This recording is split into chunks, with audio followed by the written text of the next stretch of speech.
A verdade sobre os anjos, capítulo 6. Os anjos antes e depois do dilúvio, parte 1. O plano da salvação é explicado mais amplamente.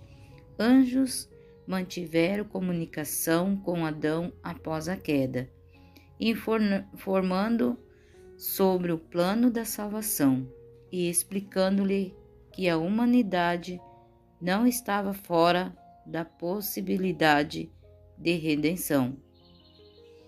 Anjos informaram Adão que, assim como sua transgressão tinha produzido morte, infelicidade, vida e imoralidade viriam mediante o sacrifício de Jesus Cristo. O jardim do Éden permaneceu na terra muito tempo depois que o homem fora expulso do seu agradável caminho. Gênesis 4,16. Por um prolongado período foi permitido à raça decaída contemplar o lar da inocência, cuja entrada era vedada pelos anjos vigilantes. Adoração junto à porta guardada pelos querubins. Na estrada do paraíso guardada pelos querubins, revelava-se a glória de Deus, e para ali vinham os primeiros adoradores. Foi ali que Caim e Abel trouxeram seu sacrifício, e Deus concedeu em seu comunicar com eles.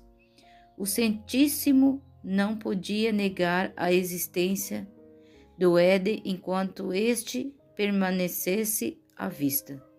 Com sua entrada guardada pelos anjos vigilantes, a ordem na criação, o objetivo do jardim e a história de suas duas árvores tão intimamente unida com o destino do homem eram fatos indiscutíveis.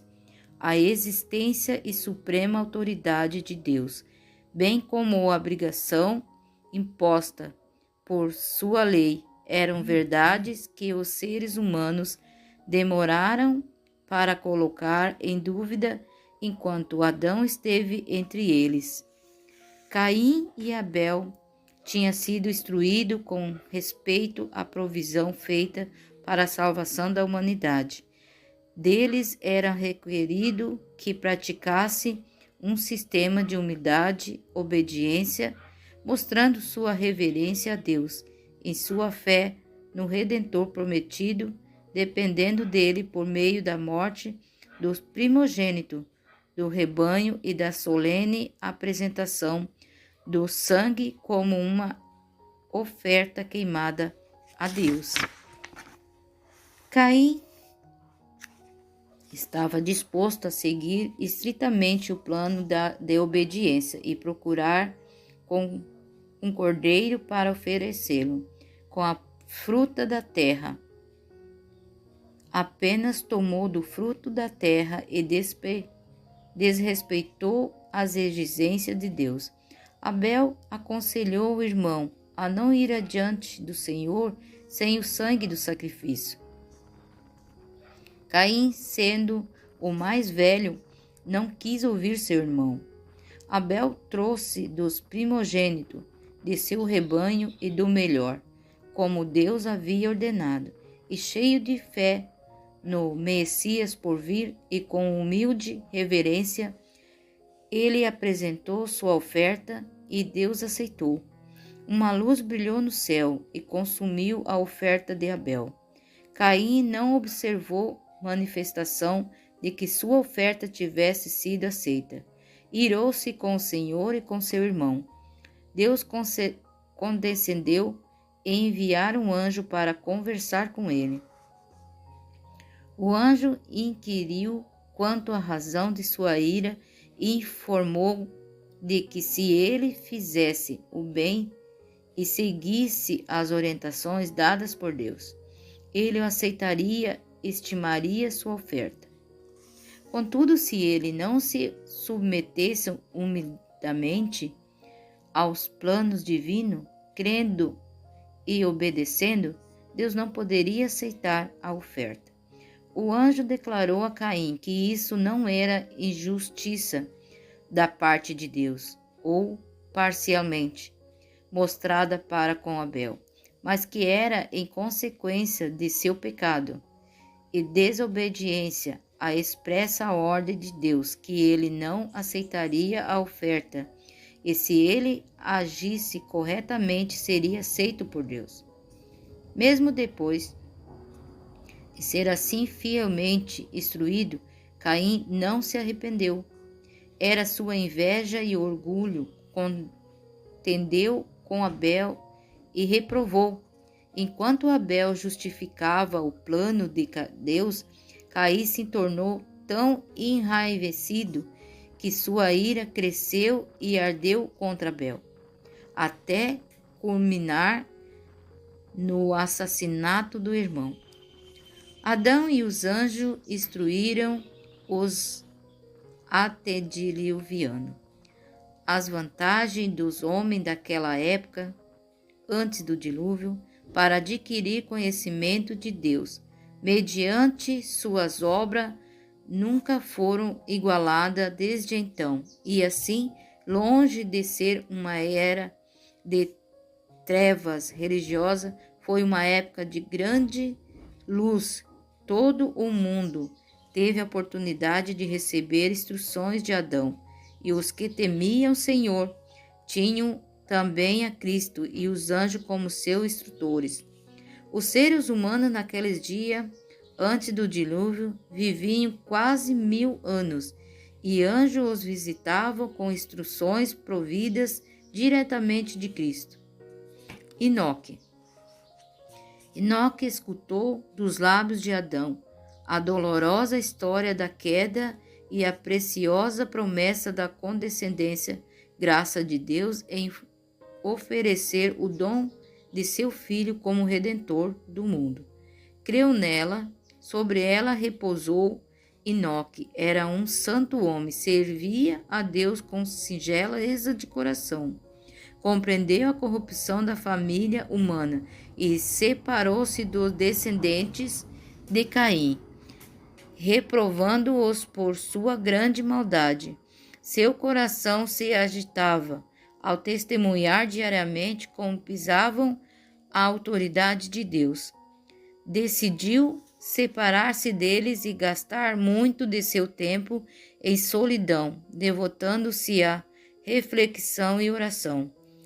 Esperava diante de Deus e orava para conhecer mais perfeitamente a sua vontade, a fim de pedir realizá-la, e Deus se comunicava com Enoque por intermédio de seus anjos, dando-lhe instruções divinas.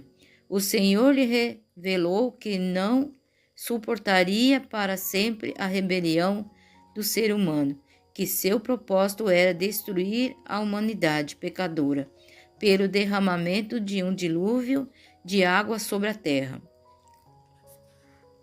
O Senhor explicou mais amplamente para Enoque o plano da salvação e, pelo espírito de profecia, transportou ao longo de gerações que viveriam depois do dilúvio. Ele mostrou os grandes eventos relacionados como o segundo advento de Cristo e o fim do mundo. Enoque sentira-se perturbado com respeito aos mortos. Parecia-lhe que os justos e os ímpios iriam para o pó juntamente, e que esse seria o fim de ambos. Não podia ver claramente a vida do justo além da sepultura. Em visão profética foi instruído com relação ao Filho de Deus, que devia morrer como sacrifício pela humanidade, e lhe foi mostrada a vinda de Cristo nas nuvens do céu, acompanhado dos multidões de anjos, a fim de dar vida aos justos, mortos, e resgatá-lo da sepultura. Enoque fielmente transmitiu ao povo tudo que Deus lhe havia revelado pelo espírito de profecia. Alguns creram em suas palavras e volveram de sua maldade para o temor e adoração a Deus. Enoque escolhia certos períodos para retiro, não desejando que as pessoas encontrassem, pois elas interrompiam suas santas meditação e comunhão com Deus. Não se excluía permanentemente do convívio social com aqueles que o amavam e ouviam suas palavras de sabedoria. Também não se apartava completamente dos corruptos. Encontravam-se com os bons e os infiéis em determinados intervalos, trabalhando para fazer os ímpios retornarem de seus maus caminhos. Enoque continuou a crescer celestialmente enquanto se comunicava com Deus. O Senhor amava Enoque, porque ele firmemente o seguia, aborrecendo a iniquidade, e fervorosamente buscava conhecimento celestial para fazer com perfeição a sua vontade. Anelava unir-se ainda mais estreitamente a Deus, a quem temia, reverenciava e adorava. O Senhor não permitiu que Enoque morresse como os demais seres humanos. Enviou anjo para levá-lo ao céu, sem provar a morte. Na presença de justos e ímpios, Enoque foi removido deles. Aquele que o amava pensava que Deus pudesse tê-lo deixado em algum de seus lugares de retiro. Entretanto, depois de procurar diligentemente, não sendo capaz de encontrá-lo, entenderam que ele não mais seria achado, pois Deus o levara. As flamejantes carruagens de Deus foram enviadas para recolher aquele santo homem, e ele foi conduzido ao céu. O Senhor me proporcionou uma vista de outros mundos. Foram-me dadas asas e um anjo me acompanhou desde a cidade até um lugar brilhante e glorioso. Então fui levada a um mundo que tinha 7 luas. Vi ali um bom e velho Enoque, que tinha sido trasladado em sua destra e tinha uma folha resplandecente de palmeira, e em cada segmento da folha estava escrito: Vitória. Pedia-lhe da cabeça uma grinalda branca, deslumbrante, com folhas, e no meio de cada folha estava escrito: Pureza. E em redor de grinalda havia pedras de várias cores, que resplandeciam mais do que as estrelas, e lançavam um reflexo sobre as letras, aumentando-lhe o volume. E na parte posterior da cabeça havia um arco que rematava a grinalda, e nele estava escrito: Santidade. Sobre a grinalda havia uma linda coroa que brilhava mais do que o sol. Perguntei-lhe se aquele era o lugar para onde fora transportado da terra. Ele respondeu: Não é minha morada, é a cidade em eu vim visitar este lugar. Enoque representa aqueles que ficarão sobre a terra e serão transladados sem experimentar a morte. Representa o grupo que deverá viver entre os perigos dos últimos dias, aqueles que serão rodeados de toda corrupção, vileza, pecado e iniquidade, mas ainda assim se manterão imaculados. Podemos proceder como Enoque, foi tomada provisão em nosso favor. Anjos de Deus excelentes em poder são enviados para ministrar aos herdeiros da salvação. Esses anjos, ao perceber que estamos fazendo os últimos esforços possíveis para ser vencedores, realizarão a sua parte em sua luz. Brilhará em torno de nós, dissipando a influência dos anjos maus que nos rodeiam. Criarão uma fortificação semelhante a muros de fogo, nossa volta. Noé, aqueles que viveram nos dias de Noé e Abraão eram mais semelhantes aos anjos na forma, graça e força, e desde então cada geração vem se tornando mais fraca. Mais de 100 anos antes do dilúvio, o Senhor enviou um anjo ao fiel Noé, para fazê-lo saber que ele não mais teria misericórdia da humanidade corrupta. Contudo, não queria que ignorasse seu desígnio e instruiria Noé e faria dele um fiel pregador para advertir o mundo da breve destruição, do modo que os habitantes da terra ficassem sem desculpas. Anjos foram enviados a recolher flores ao campo, os animais que Deus havia criado. Os anjos buscavam esses animais e eles os seguiam de 2 em 2, macho e fêmea, sendo que os animais limpos foram de 7 em 7. Tudo estava pronto para o fechamento da arca, o que não podia ser feito pelo lado de dentro. Por Noé, um anjo foi visto pela multidão escarnecedora, descendo do céu e revestindo de luz deslumbrante, parecida com um relâmpago.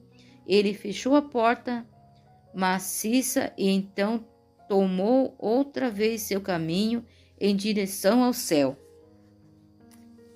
Chegando o dilúvio, apesar solene demonstração do poder de Deus, que havia contemplado da insuscitada presença dos animais que proviam dos bosques e campos em direção à arca do anjo de Deus, que desceu do céu revestido de terrível majestade e fechou a porta da arca, os antediluvianos endureceram o coração e prosseguiram divertindo-se e zombando das manifestações do poder divino. Entretanto, no 8º dia, os céus se enegreçaram e a chuva jorrou das nuvens situadas acima deles.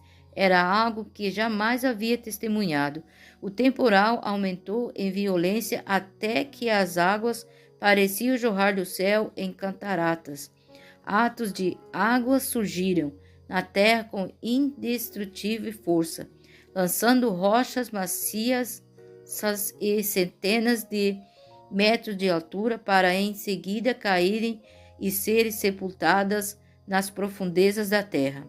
A violência da tempestade aumentou e por entre as fúrias dos elementos escutavam-se os lamentos das pessoas que haviam desprezado a autoridade de Deus.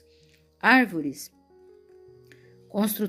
construções, rochas e terra eram arremessadas em todas as direções.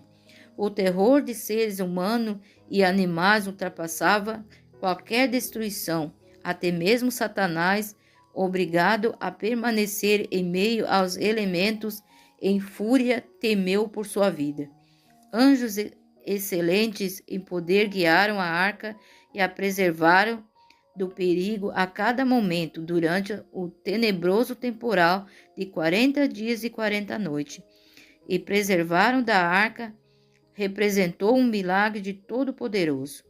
Após o dilúvio, Noé e sua família esperaram ansiosamente abaixamento das águas. Ele desejava retornar à terra. Enviou um corvo para voar ao interior e outra vez de volta à arca. Ele não obteve a informação desejada. Então enviou uma pomba. Esta não encontrava lugar para pousar. Retornou à arca. Depois de 7 dias, a pomba foi novamente solta. E quando se viu em seu bico uma folha de oliveira, houve grande alegria por parte daquela família, de 8 pessoas que por tanto tempo haviam estado confinadas à arca. Novamente um anjo desceu e abriu a porta da arca. Noé podia remover a cobertura do barco, mas não era capaz de abrir a porta que Deus havia fechado. Deus falou a Noé por intermédio do anjo que abriu porta e ordenou àquela família que saísse da arca, levando consigo todos os seres vivos que haviam permanecido ali. Depois de sair da arca, Noé olhou para os animais fortes e ferozes que com ele saíram. Em seguida olhou para sua família e apenas 8 pessoas sentiu muito medo de que as feras o destruíssem. No entanto, o Senhor enviou um anjo a seu servo com esta mensagem: todos os animais da terra e todas as aves do céu terão medo e pavor de vocês. Tudo que se move sobre a terra e todos os peixes do mar serão entregues nas mãos de vocês. Tudo o que se move e vive servirá de alimento para vocês, assim como lhe dei a erva verde. Agora lhe dou todas as coisas. Gênesis 9, 2 e 3. Os construtores de Torre de Babel. Alguns dos descendentes de Noé logo começaram a postatar. Alguns descriam de existência de Deus, outros criam que Deus existia. Aqueles que eram inimigos de Deus sentiam-se diariamente reprovados pela conversação honesta e vida piedosa daqueles que amavam, obedeciam e exaltavam a Deus. Os descrentes consultaram entre si, decidiram separar-se dos fiéis. Eles viajaram a uma certa distância daqueles, escolhendo uma vasta planície para habitar. Construíram então uma cidade e conceberam a ideia de edificação de uma grande torre que alcançasse as nuvens para que pudesse não mais ser dispersados. Construiriam suas torres e uma altura muito maior do que as águas haviam alcançado durante o dilúvio. E assim seriam como deuses e governadores do povo. Exaltaram-se contra Deus. Entretanto, ele não permitiria que eles completassem seu trabalho. Tinham construído a torre até grande altura, quando o Senhor mandou 2 anjos para confundi-lo em seu trabalho. Os anjos confundiram sua linguagem. Depois disso, não houve mais harmonia em seu trabalho. Irado uns com os outros e sem saber o que atribuir, os mal entendidos e estranhas palavras entre eles, abandonaram e empreitada, separaram-se uns dos outros e se espalharam sobre a terra. Até aquele tempo, os seres humanos haviam falado uma única língua. Raios do céu, como um sinal de ira de Deus, quebraram a porção superior da torre, lançando-o por terra.